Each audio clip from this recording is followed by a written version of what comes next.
জাহান্নামে কেন অনেক নারী থাকবে জানেন? কারণ তারা শুধু নিজেরা অপরাধ করে না, হাজারো মুমিন মানুষের নূর তারা কেড়ে নেয়। দ্যাট ইজ ওয়াই তারা জাহান্নামে বেশি থাকবে। আরেকটা মেজর কারণ হচ্ছে তাদের উদ্ধত মাথা।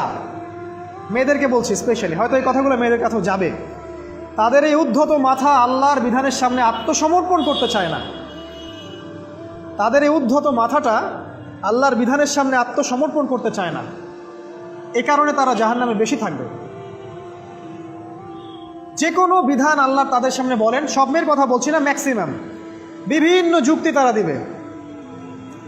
সামি'না ওয়া আতা'না এই পর্যায়ের না, যুক্তি দিবে। পর্দা করলে কি এখন কেমন করে চাকরি করব, পর্দা করলে কেমন করে পড়াশোনা করা যায়, এখন তো যাইতেই হচ্ছে, কিছু তো করার নাই, বিভিন্ন যুক্তি, হাজারটা যুক্তি তারা দিবে। কে জানি তাদের ব্রেইনটাকে পুরো ওয়াশ করে ফেলছে। রাসূল সাল্লাল্লাহু আলাইহি ওয়াসাল্লাম বলেছেন, দজ্জালের শেষ অনুসারী হবে এক শ্রেণীর নারী। মাশাআল্লাহ, দজ্জালের শেষ অনুসারী হবে এক শ্রেণীর নারী। তাদেরকে ঘরে ইসলামিক অনুশাসনে রাখার জন্যে বাবা, ভাই, স্বামী শিকল দিয়ে বেঁধে রাখবে, তারপরেও তারা শিকল ছেড়ে বের হয়ে যাবে, আটকাতে পারবেন না, because of their mind is brain washed. এ কারণে দেখা যায় তাদেরকে যখন কোনো বিধানের কথা আপনি বলবেন, তাদের এই উদ্ধত মাথাটা আল্লাহর বিধানের সামনে অবনত হতে চায় না, বিভিন্ন যুক্তিতর্ক তারা দেয়। এই কারণেই তাদের সংখ্যাটা জাহান্নামে বেশি হবে। আরও কারণ আছে, রাসূল বলেছেন সারা জীবন তাদের জন্য করবেন। স্পেশালি তাদের উদ্দেশ্য করে বলছি, যাদের অ্যাফেয়ার আছে, যতই করেন, যত কিছুই করেন না কেন, আপনি যদি তাকে ভোগবিলাস এবং পার্থিব সুখ শান্তি দিতে না পারেন, সে আপনাকে চিনবে না এক সময়। আপনি যদি আমাদের কথা বিশ্বাস না করেন, লিখে রাখতে পারেন। আর এমনিতে লিগ্যাল বৈবাহিক সম্পর্কেও সারা জীবন অনেক কিছু করবেন, হঠাৎ একদিন কোনো একটা কারণে ঝগড়া লেগে গেছে, তখন দেখবেন সে বলে বসবে, সারা জীবন তোমার কাছে কিছুই পেলাম। আমি নারীদেরকে ছোট করছি না, তাদের কিছু কিছু পয়েন্ট বলছি, এইসব কারণে তারা জাহান্নামে থাকবে। আমি একটু এই কথাটা না বললে জাস্টিস হবে না। রাসূল সাল্লাল্লাহু আলাইহি ওয়াসাল্লাম মেরাজে গিয়েছিলেন, আপনারা জানেন। তিনি মেরাজের রাতে অনেক অলৌকিক জিনিস দেখেছেন, নবীদের সাথে সাক্ষাৎ করেছেন, ইভেন আল্লাহর সাথে কথা বলেছেন, আল্লাহর নূর দেখেছেন। এই সময় সবাই তাকে হাসি মুখে সম্বর্ধনা জানিয়েছিল। যার সাথেই দেখা হয়েছে তার সাথেই তিনি হাসি মুখে অভ্যর্থনা তাকে জানিয়েছে, আসসালামু আলাইকা আইয়ুহান নবী, সবাই বলেছে হাসি মুখে। একজন মালাক, একজন ফেরেশতা তাকে দেখে হাসেননি, একজন। আপনারা কি জানেন? রাসূল সাল্লাল্লাহু আলাইহি ওয়াসাল্লাম অবাক হয়েছিলেন। তিনি বলেছিলেন যে, ইয়া জিবরিল, ওর চেহারাটা এত গম্ভীর কেন, সে আমাকে দেখে হাসছে না কেন, তার মুখে হাসি নাই কেন? জিবরিল আমিন বলেছেন যে তার নাম হচ্ছে মালাক, সরি তার নাম মালিক, তার নাম মালিক, সূরা যুখরুফের মধ্যে আছে, তার নাম মালিক। যেদিন থেকে আল্লাহ জাহান্নাম সৃষ্টি করেছেন, সেদিন থেকে তাকে জাহান্নামের দায়িত্ব দিয়েছেন, অর্থাৎ জাহান্নামের হেড অফ ডিপার্টমেন্ট, ইনচার্জ। সেদিন থেকে তার মুখের হাসি উঠে গেছে। আমরা দোয়া করি আমরা যেন তার সাক্ষাৎ না পাই। তার কাছে পারমিশন নিয়ে রাসূল সাল্লাল্লাহু আলাইহি ওয়াসাল্লাম জাহান্নামের দিকে তাকিয়েছিলেন, ভিতরে দেখেছেন কি আছে। তিনি পরে যা ব্যাখ্যা করেছেন তা হলো, আমি দেখলাম সেখানে খালি মেয়ে আর মেয়ে, সেখানে খালি নারী আর নারী। এই হাদিসটা আপনার মাকে বলবেন, আপনার বোনকে বলবেন, আপনার মেয়েকে বলবেন, আপনার স্ত্রীকে বলবেন। এই হাদিসটা যদি কারো হৃদয়ের মধ্যে গেঁথে যেতে পারে, তার দ্বারা অন্যায় করা সম্ভব না। কিভাবে একটা মেয়ে সব কিছু উন্মুক্ত করে ঘুরতে পারে যখন অলরেডি তার আত্মা জাহান্নামে জ্বলছে, অলরেডি, কারণ ভবিষ্যৎ তো আল্লাহ জানেন। যেমন উমর রাদিয়াল্লাহু আনহু এর ঘর জান্নাতে আছে, রাসূল সেটা দেখে আসেন নাই? এসে উমর ইবনুল খাত্তাবকে বলেছেন না যে আমি দেখে আসছি তোমার ঘর, আমি ঢুকিনি তোমার ঘরে তোমার আত্মসম্মানের কারণে।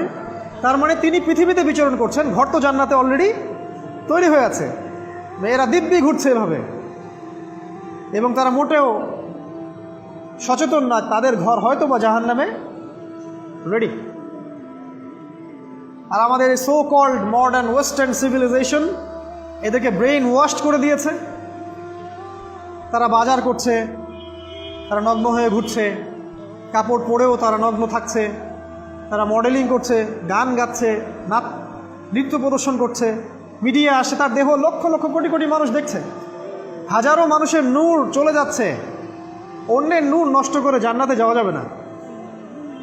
রাসূল সাল্লাল্লাহু আলাইহি ওয়াসাল্লাম যে আলামতগুলো বলেছেন তার মধ্যে অন্যতম একটা আলামত হচ্ছে শেষ জামানায় মেয়েদের সংখ্যা বাড়বে, ছেলেদের সংখ্যা কমে যাবে। ইভেন একটা ছেলে 40টা মেয়ের দায়িত্ব নিবে। এটা আবার ভাববেন না 40টা ওয়াইফ, মা, খালা, নানি, ফুফু সব মিলায় 40। আর সামনে যে মহাযুদ্ধটা হতে যাচ্ছে এরপরে এরকমই একটা অবস্থা হবে যে ছেলেদের সংখ্যা পৃথিবীতে থাকবে না, খুব কম,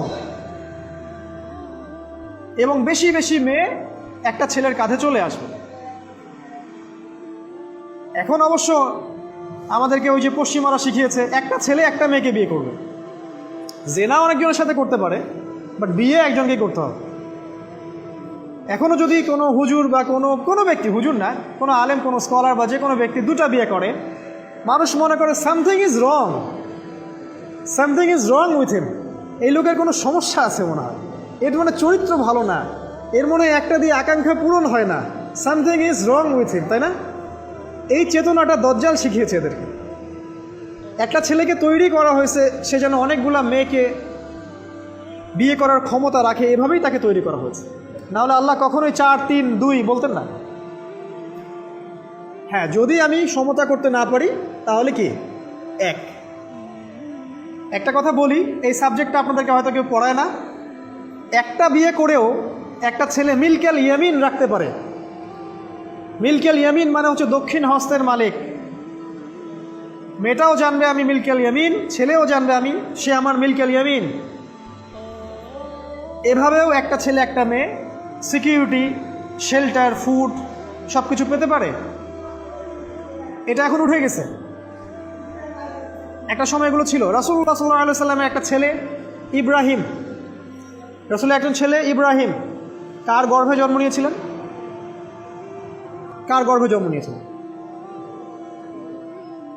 রাসূলের জীবনী পড়তে হবে A to Z কয়েকবার, কমপক্ষে আর রাহিকুল মাখতুম বইটা পড়তে হবে। মারিয়া কিপ্তির গর্ভে জন্ম নিয়েছিলেন। মারিয়া কিপ্তি একজন দাসী। এই দাসী মানে কাজের মেয়ে না, এটাকে বলা হয় মিলকেল ইয়ামিন, দক্ষিণ হস্ত। পারস্যের রাজা মিশরের রাজা দুজন দাসীকে রাসূল সাল্লাল্লাহু আলাইহি ওয়াসাল্লামের কাছে উপহার দিয়েছিলেন। তার একজনকে রাসূল সাল্লাল্লাহু আলাইহি ওয়াসাল্লাম নিজের করে নেন, বিয়ে করে নেন। তার গর্ভে জন্ম নিয়েছিল পুত্র ইব্রাহিম। এই সাবজেক্টটা আপনাদেরকে কে পড়াবে এখন? ইভেন এখন আলেম ওলামাও দুটো বিয়ে করতে ভয় পায়, মনে করে যে সমাজের মানুষ আমাকে কি বলে না বলে। সবচেয়ে বড় কথা হচ্ছে এই কাজ করার জন্য ব্যাকবোন শক্ত থাকা দরকার। ব্যাকবোন মানে মেরুদণ্ড, স্টিলের মতো, তাহলে এই কাজ করতে পারবেন। নারীর সংখ্যা যে বাড়বে, 40 গুণন 1 হবে, তখন এই 39টা মেয়ে কী করবে?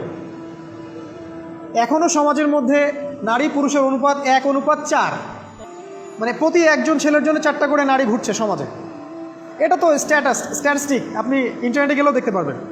এবং পশ্চিমা কান্ট্রিগুলোতে এগুলো আরও অনেক বেশি, ওদের অনুপাতটা আরও অনেক বেশি। তাহলে এই বাকি মেয়েরা আসলে করবেটা কি? সবাই যদি একটা করে বিয়ে করে তাহলে বাকি মেয়েদের কি হবে? তারা কি পতিতালয়ের সম্পত্তি হবে? ওদের যৌন অধিকার নাই? ওরা শারীরিক, মানসিক, শেল্টার, ফুড, খাবার, পানীয় এগুলোর অধিকার রাখে না? এখানে নারীবাদীরা কি বলবে? সব নারীবাদী, এদেশের যত নারীবাদী আছে, সেকুলারিজম, এই নারীবাদীরা বেশিরভাগই দজ্জালের এজেন্ট। কিয়ামতের এভিডেন্স হচ্ছে নারীর সংখ্যা বাড়বে, পুরুষের সংখ্যা কমে যাবে। আরেকটা এভিডেন্স হচ্ছে নারী পুরুষের পোশাক পরবে, পুরুষ নারীর পোশাক পরবে। পোশাক মানে কি? জিন্স আর গেঞ্জি? হ্যাঁ, এটাও একটা ব্যাখ্যা। ঢাকায় তো জিন্স আর গেঞ্জি চলছে, টি শার্ট। এখানে অন্য একটা ব্যাপার আছে, আমি সেটা আপনাদেরকে আজকে বলছি। সেটা হলো, এটা শুধু এই পোশাক বলতে শুধু গায়ের পোশাক বোঝানো হয়নি। আল্লাহ বলেনি নারীরা তোমাদের পোশাক, তোমরা নারীদের পোশাক। তার মানে কি? না, এটা নারী, এটা আমার ওয়াইফ। নো, কোরআনের আয়াত এবং হাদিসের আয়াতগুলো দুই রকম। মুহকামাত যেগুলো স্পষ্ট, মুতাশাবিহাত যেগুলো অস্পষ্ট। যেগুলোকে তাউইল ব্যাখ্যা করতে হয়। আর তাউইল কারা করবে? যাদেরকে আল্লাহ জ্ঞান দিয়েছেন তারা করবে, সবাই করবে না।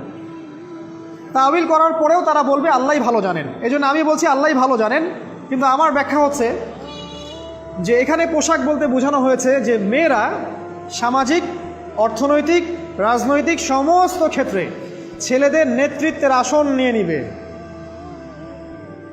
You are agree with me? আমার সাথে এগ্রি করেন? পরিবার, সমাজ, রাষ্ট্র সব জায়গায় they will play the functional role of male in society. তারা সমাজে পুরুষের ফাংশনাল রোলটা প্লে করবে, আর পুরুষ নারীর জায়গায় চলে আসবে। ওই যে পিছনে গিয়ে ইয়াস স্যার সামিয়া না অত না, এই হবে অবস্থা। এগুলো কি আমরা দেখতে পাচ্ছি? ব্যাখ্যা করার দরকার নেই। তবে একটা হাদিস না বললে ইলমের জাস্টিস হবে না। সেটা হলো আল্লাহ রাসূল সাল্লাল্লাহু আলাইহি ওয়াসাল্লাম বলেছেন, কোনো কওম ততক্ষণ পর্যন্ত সফল হতে পারে না যতক্ষণ পর্যন্ত তাদের নেতৃত্ব দিবে একজন নারী। হাদিস কি আছে এটা, নাকি বানাই বললাম?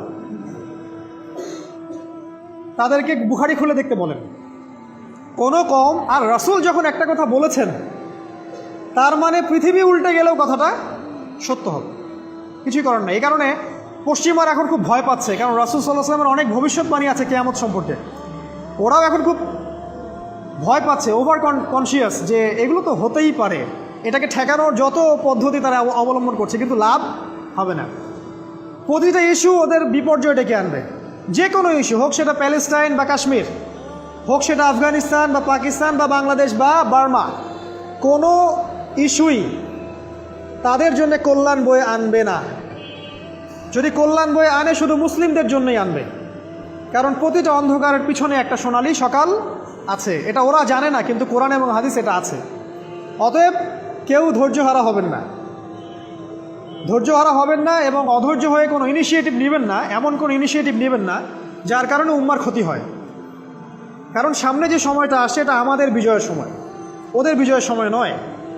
All you have to do, আপনাকে শুধু এতটুকু করতে হবে, জাস্ট বি প্রিপেয়ার ইউরসেলফ। নিজের প্রস্তুতি নিজে নেওয়া শুরু করেন, কারো দিকে দেখার দরকার নেই। এবং অবশ্যই collectively as a Umma, as a nation, কিয়ামতের আলামত হচ্ছে নারীর সংখ্যা বাড়বে, পুরুষের সংখ্যা কমবে। নারীরা পুরুষের পোশাক পরবে, পুরুষরা নারীর পোশাক পরবে। পোশাক মানে সোসাইটির ফাংশনাল রোল। মানুষ হালাল হারামের বিবেচনা করবে না। মানুষ জেনা করবে, জেনাকে জেনা মনে করবে না। মানুষ মদ খাবে, মানুষ মদকে মদ মনে করবে না।